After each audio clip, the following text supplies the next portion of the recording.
the system and the DualSense since the PlayStation 5 launched. Okay, it's like November. about But 10 that minutes said, till this whole span since that Take-Two launch hasn't Entertainment exactly been starts the up their smoothest for the presentation. PS5. Now, thankfully, there hasn't been At anything least the that timing is as worked out a little better ubiquitous this or time. widespread as the Red Ring of Death from the Xbox 360 see. era. But pretty much since launch day, there was sort of a whack-a-mole situation going on where a new PS5 issue seemed to crop up every few days, and so it's been hard to say what are the most proliferated issues that players been having, how much of the player base actually saw these, but definitely one of the ones that we've seen stick around is DualSense controller drift.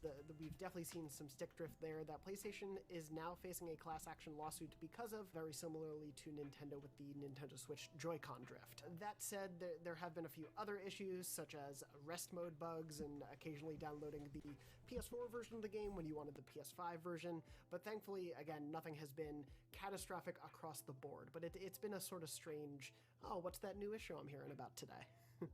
On the Xbox side here, Series X owners complaining here and there of controller drift again and random disconnects. But other than that, really, the console's been pretty much working as designed. It is quiet, it is cool, it is powerful. There haven't been any major OS issues, crashes, any other real problems of note that I've seen out in the community. Basically, I would say it's been pretty smooth sailing on the Xbox side. In fact, probably the best launch Microsoft could have possibly hoped for on the hardware side, outside of the very obvious and very frustrating and sadly very ongoing supply issues. And there you have it. The first 6 months of the newest console generation are behind us. Of course, there is plenty more ahead, and we'll be covering all the latest news, releases, and more on IGN as well as on our weekly show, Next Gen Console Watch. Be sure to tune in.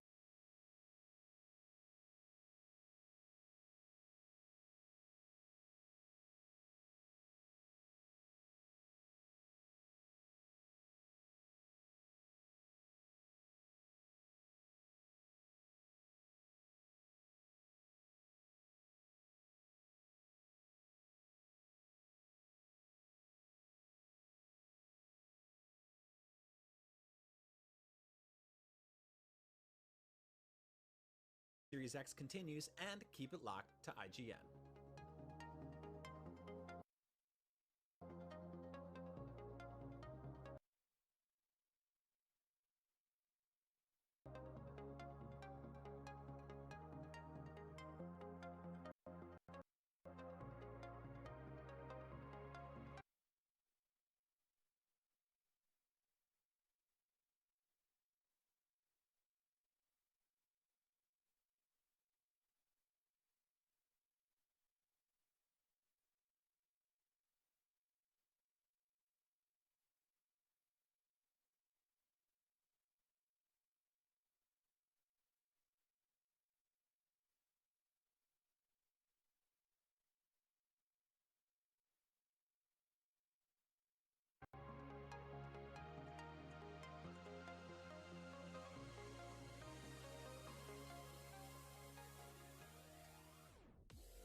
The Elden Ring.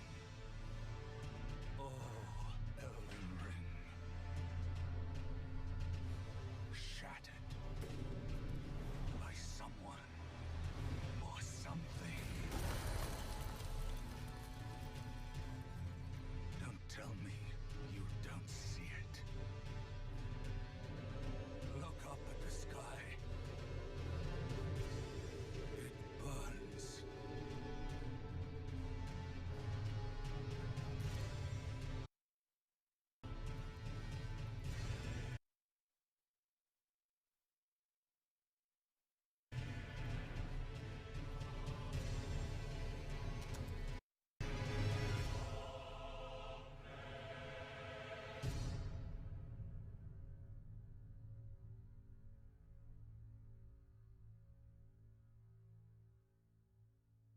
So as for what we're expecting from Take-Two, it can be a little bit difficult to figure. I'm expecting the new Grand Theft Auto to get released within the next year or two, but it's a little hard to figure for sure. 'Cause they released those kind of randomly, especially with 5 taking way too long to make, and then there being way too long of a wait after 5. And then they have, let's see, what else do they have? I think I'm struggling to remember the other games they have in there.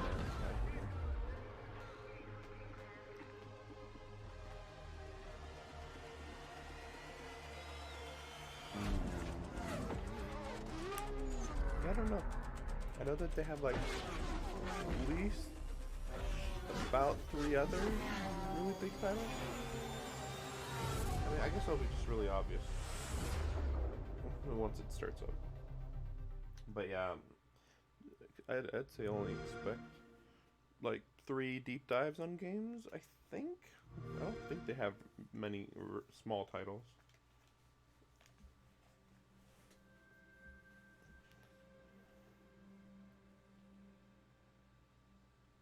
The world is filled with stories of legendary heroes. By the way, all these are really old trailers, or or at least trailers from last year. Of fantastical creatures and wondrous places where nature and magic live in perfect harmony.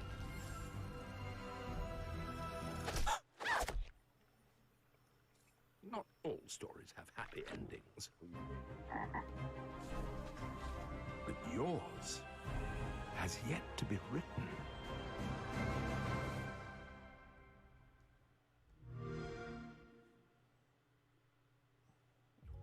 Okay, here we go. Grand Theft Auto 6.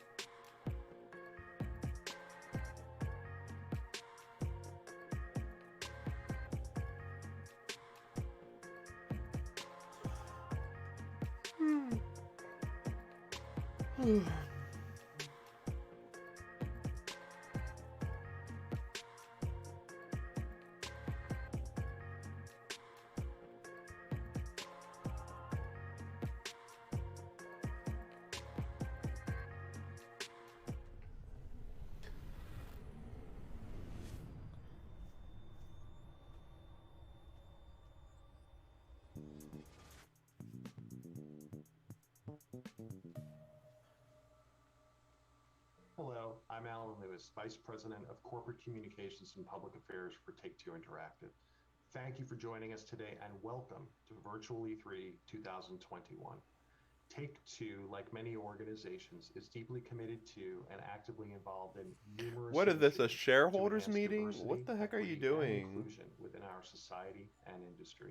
If you have to Effective say that and you meaningful are all sustainable about change equality, is a you are continuous not about process, equality. and there is no one solution that can achieve that goal. Like, it should be obvious. We believe If you that have to to enact state that change, you're especially for being those in underserved and equitous, underrepresented then you communities, probably should there needs to be a continuum of be more activism and open engagement about with what you do educational at your company. programs serving as its core foundation. Beginning with children in elementary school, we have the ability Oh to my spark gosh. creativity, intellectual curiosity, and wonder that can last a lifetime. Continuing through middle and high school, we can support and nurture This students is during garbage. their formative years and increase the depth of their skills that can provide a pathway to attending one of the 400 plus Like, who's colleges this and for? universities within the United States that offer degrees in game design. Providing opportunities to attend these academic institutions, including need-based financial support, is also a critical component to helping end generational cycles of inequality. And while pursuing their creative and technical degrees, Also, students why can is this learn so bad? firsthand from industry Like, leaders that why share their is it that experience, I have a acumen, and better passion setup through one-on-one than he mentoring does? and internships at our organization? Together, He's just if like, our yeah, I'm industry just can gonna execute this continuum, We will have go invested onto my meaningfully in the laptop lives of the youth from these communities and have a for cheap more green than a screen, decade and yeah, before like, they begin their whatever. professional That's careers. what he's gonna do. Like, what? Diversity and inclusion make us a better industry for today and most importantly, for tomorrow. It allows us to make better entertainment experiences that are authentic, culturally relevant, and reflective of the audiences that enjoy them. Today, we have brought together a few of our important partners who will share their organization's mission and role in this endeavor, as well as their insights on how we as an industry can continue to take these important steps together. If there's for the 2 more future. sections like this, I'm We just hope gonna that you end the find stream. their work as inspiring as we do. It is now my pleasure to turn things over to my colleague, Tony Lagans, Director of Diversity and Inclusion for 2K. It sounded like he said colleague. I'm sure he meant Thanks, Alan. colleague. It's my pleasure to be your moderator for today's session. Before we begin, I'd like to introduce my esteemed panelists today. We're going to start off with Jim Huntley. Jim Huntley is currently the professor and head of marketing at USC. Jim is a faculty advisor, and he's an executive producer for USC Games Expo and a co-founding partner. So, Take-Two is by the way a company that is complete garbage. They're trash. They overwork their employees probably more than anybody else on the planet for the longest time imaginable. Now, it is possible that they have improved in recent years, but anything that they would say wouldn't convince you otherwise, because, of course, they'd tell you lies. Yeah, I guess they do have 2K games. I forgot about 2K games, the sport games, yeah. So that's, I mean, I'm not against them or whatever. Private Division sounds familiar. I don't quite remember what that is though.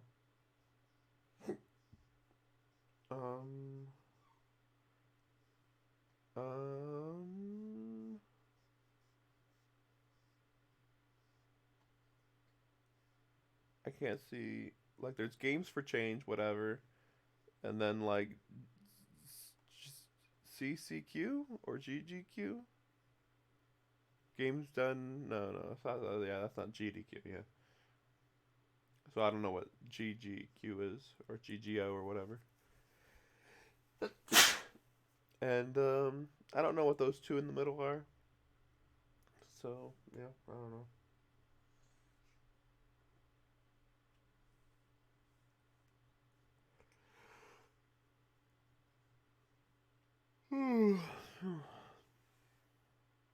I'm not even aware whether they have that much developing studios inside the United States. Last I recall, their biggest studios I thought were in like Montreal and London, I thought. So if they did put a studio somewhere else, then that'd be news to me.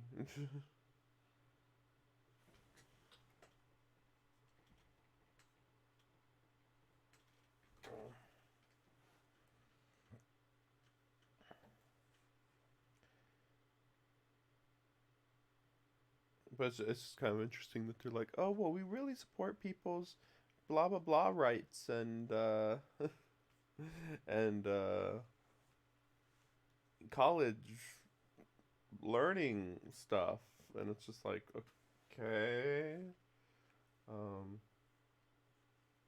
you do, like, who's this for? Like, this is just like an ad, basically.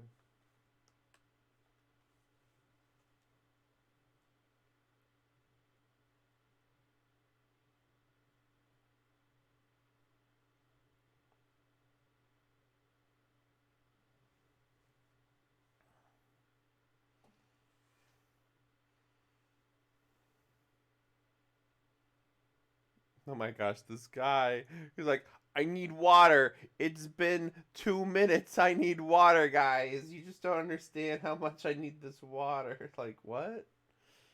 Like, dude, This is probably going to only last like 10 to 15 minutes.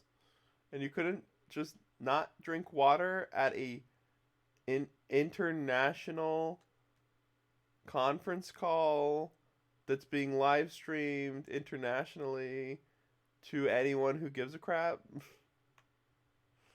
I'm gonna drink my water in front of everybody. Yeah, it's good. Like what?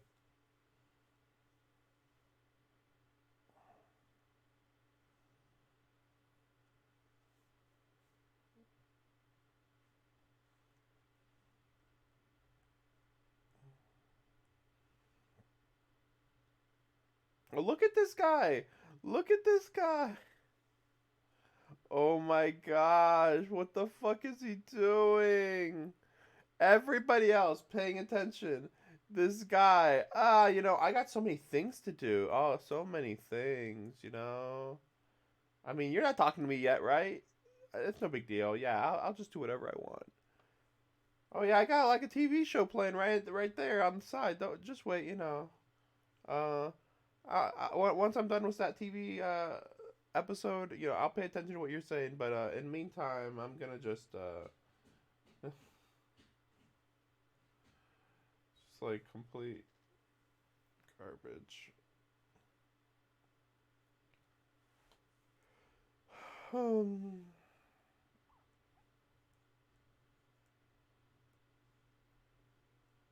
guess. Okay.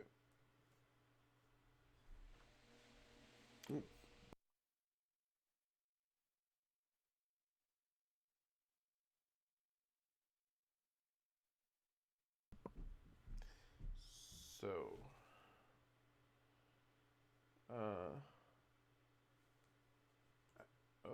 want to become famous?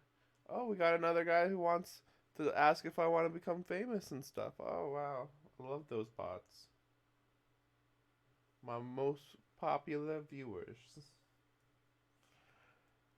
So after this conference, I'm gonna be streaming a few things. Genshin Impact's story for the summer event. The Final Fantasy Origins demo. And I think there's one more thing. Ooh.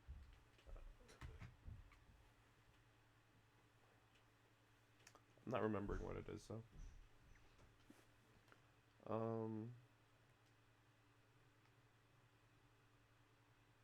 What was it?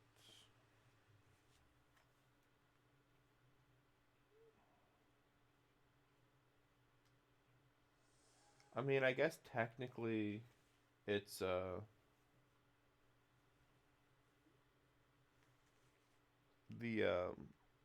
Shin Megami Tensei 3 playthrough is going to continue. At least for a little bit.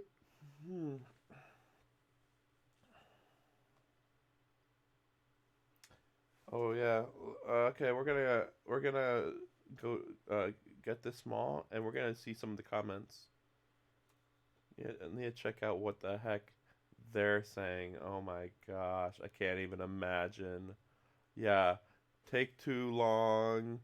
Where the Y skip button? Skip please. Where the games at? Games, we want games, not a Zoom conference. Yeah, like, say what you want about previous conferences being bad. They didn't do this shit.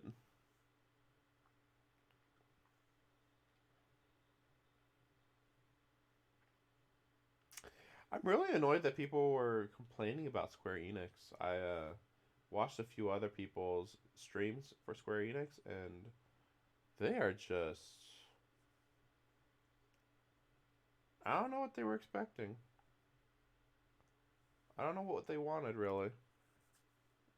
I really don't. Like, I heard complaints about the Final Fantasy Origin, the dialogue being bad or the visuals being bad, but like it looked better than most games that I've seen, so it's very odd. I mean, obviously it's gonna be on a different engine than Final Fantasy's engine, So it's not like that should have been surprising. And then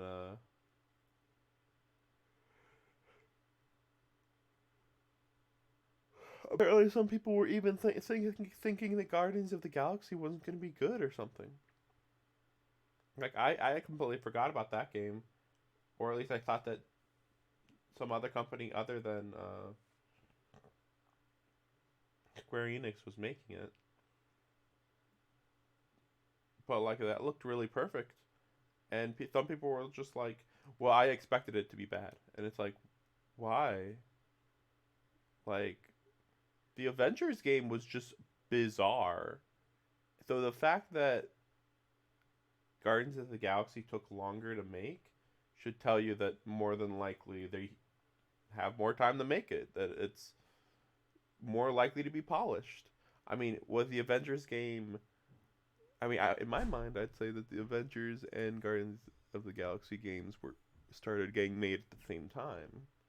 But Avengers was supposed to have the priorities to get released as soon as possible. And then get updated regularly. Guardians of the Galaxy, on the other hand, it wasn't supposed to get regularly updated. So, it kind of makes sense that Guardians of the Galaxy would be better. Since it's like, oh, don't worry, Avengers, we can fix it later. Guardians of the Galaxy, though, needs to get released perfectly. Because we're not going to keep releasing characters, and we're not going to have... I mean, maybe they'll have DLC, but, you know, it's not a high priority for that one to have DLC. Compared to Avengers. I'm sure that Avengers is also seen as, like, the higher... in-demand game. So, like, oh, well, we have to release that as soon as possible or something. Who knows, maybe it was even the Avengers game, maybe it was supposed to get released alongside Endgame, but it took Square Enix way too long, maybe? That might make some sense, maybe.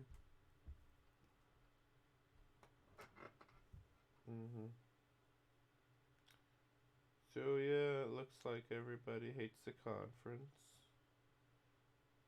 Who'd have guessed?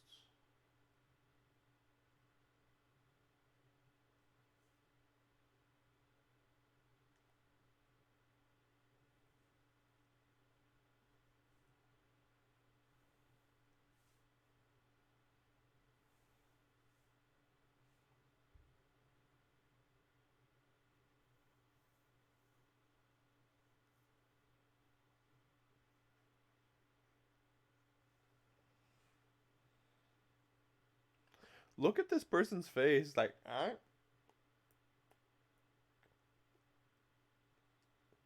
It feels like his mouth is supposed to be wider than it really is. Whatever. I'm probably just making fun of his appearance at this point. Maybe it's the way he's sitting that looks odd. I don't know. Yeah, and everybody's like, yeah, where's Grand Theft Auto 6? Why is this boring? Typical stuff. I wonder if Square Enix and other companies are aware that when they do this type of stuff, this actually makes them look worse. Because it's like, yeah, what did they do? What do you know about Take-Two? Well, all I know is that they waste your time talking about how great they are. And how they're hip with the kids when it comes to racism. That's what Take-Two wants you to know. Like, why? I don't know. Probably because they're racist. Only racists would want to tell people that they're not racist, really. If you have to tell people that you're not racist, then you're fucking racist. For sure.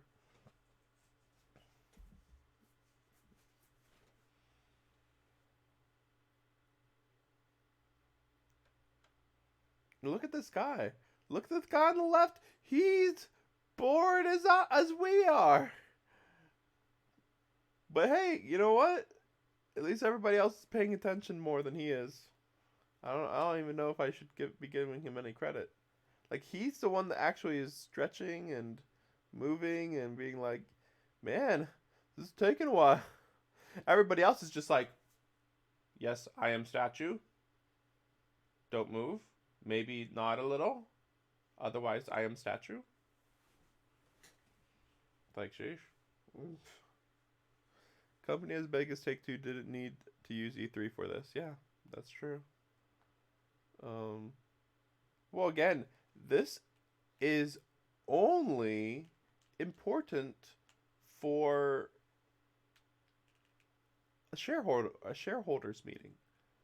This is not a PR meeting. Oh, okay, you know what? Okay, this is a PR meeting. This is for making Take-Two look good.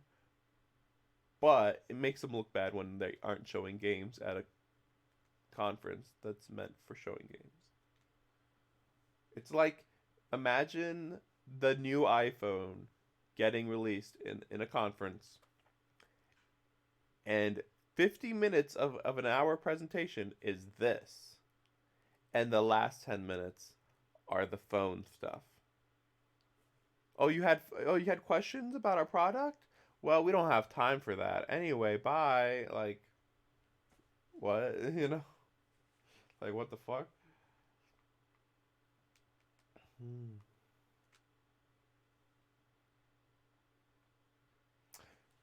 Well, I hope you don't mind. But in the meantime, I'm gonna play a game. Sorry.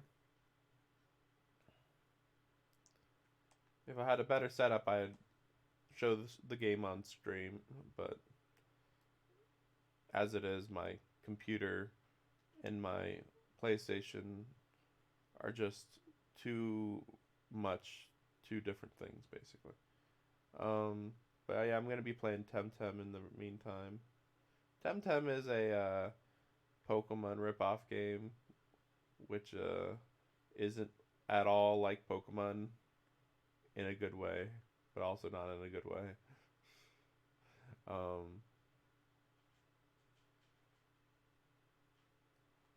But I can tell you it's better than whatever Take-Two is talking about right now.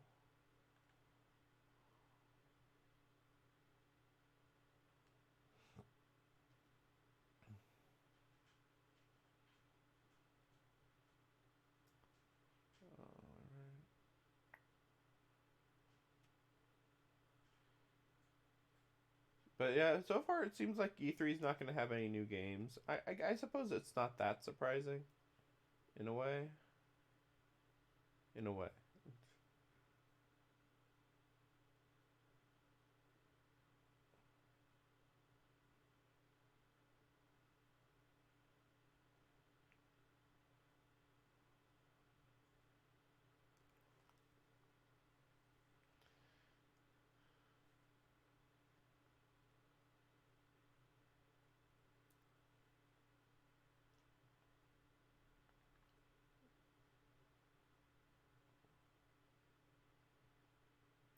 There is no games, right?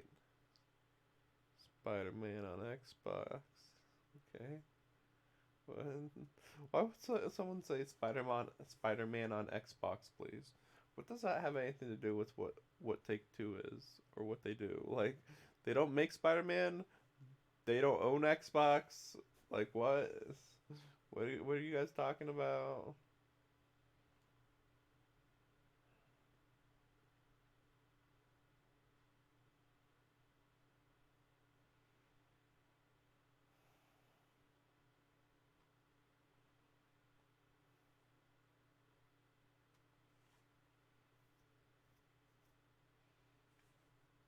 Um, Darn it. So there is one more conference that I was interested in today. I don't quite remember what it was though.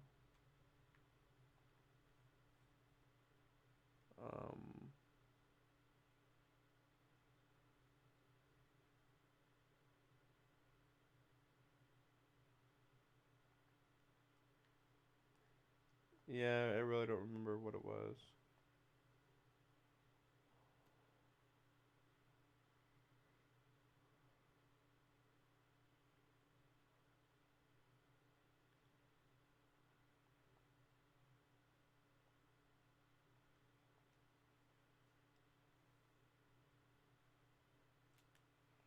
believe the Nintendo Direct's tomorrow, I believe. Also, you know what looks really bad?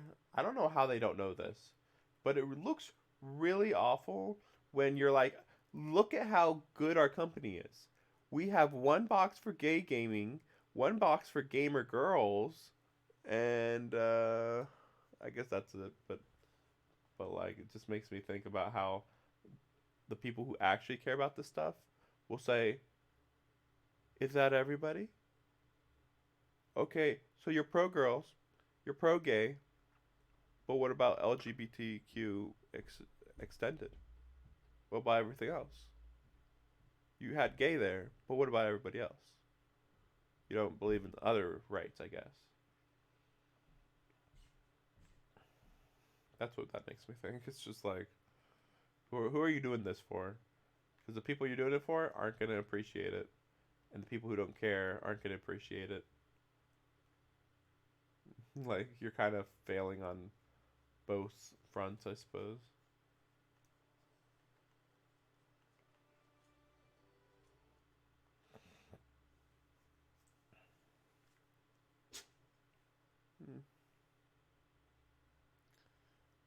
Like, I don't know how much longer I want to show this. I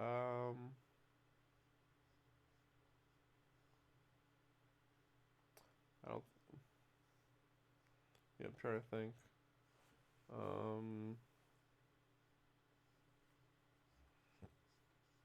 Let me go check the YouTube. Yeah, okay. First, I'm gonna check out my schedule about what the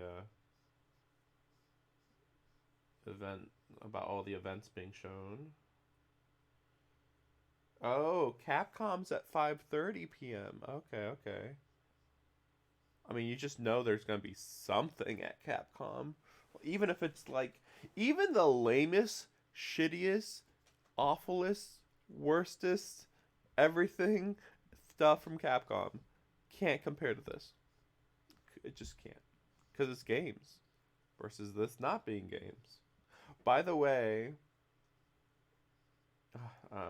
maybe I shouldn't mention it, but like, it's not like anybody would ever get this far in the video, but I didn't do Warner Bros. Yesterday because I couldn't find Warner Bros. Apparently, we either didn't actually happen yesterday or it was so small that I missed it. I think it might have been like 2-3 games and nothing that you'd expect or something. Because, like, yeah, that's right. It did happen, but they don't have any superhero-related games. But we could show teaser trailers last year for games that weren't even close to being released, apparently.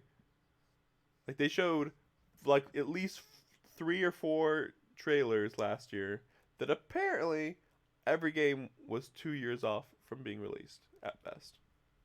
Now, I mean, no, yeah. I mean, like, it's almost like they should have not shown any trailers for during a year when obviously everything was going to get delayed. It's like, you know, like, hold off on those trailers for later. I don't know what else to tell you. Yeah, so the Nintendo Direct tomorrow is at 12 p.m. Bandai Namco at 5:30. You never know with Bandai Namco. It could be whatever, and it could be something really big. They don't really put much difference between either of those. Like, either way, it's going to be like equally a big deal. Like, yeah, they don't really distinguish between either of their good or bad products. So, let me check the Take-Two panel. So I want to know how long this is going to be. Q&A? Oh my gosh.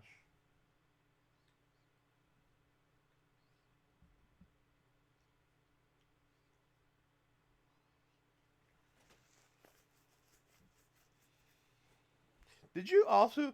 Here's the funniest part. It's Monday at 1:40 p.m. Some people don't work at that time because they have other shifts that they work on. Who is this for? Is it just assumed that this is just gonna be released later?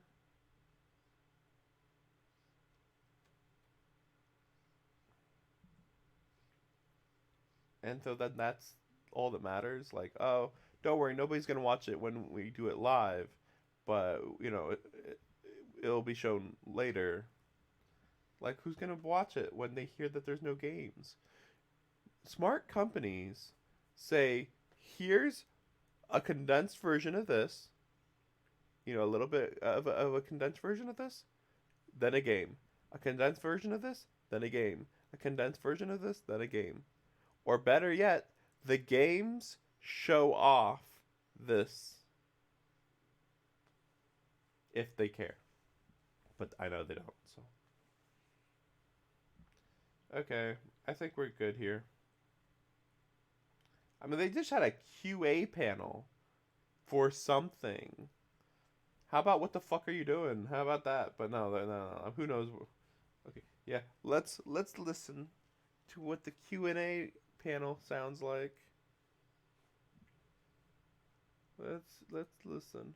People, even your age, your geographic location, your educational background, or your family might not have heard of or even thought of, and that is okay. So sorry for this waste of a stream, people.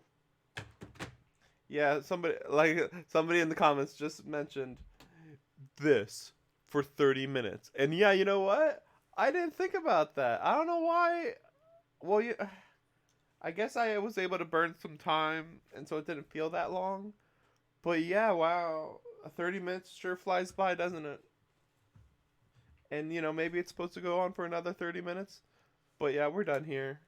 We're fucking done here. Yeah, put that dislike. So, I'm going to be streaming here in a few minutes. Well, I'm going to go eat. And then we'll be right back with Genshin Impact. Hopefully, I can get through the story in that. Just boom real quick, But yeah. Sorry for watching.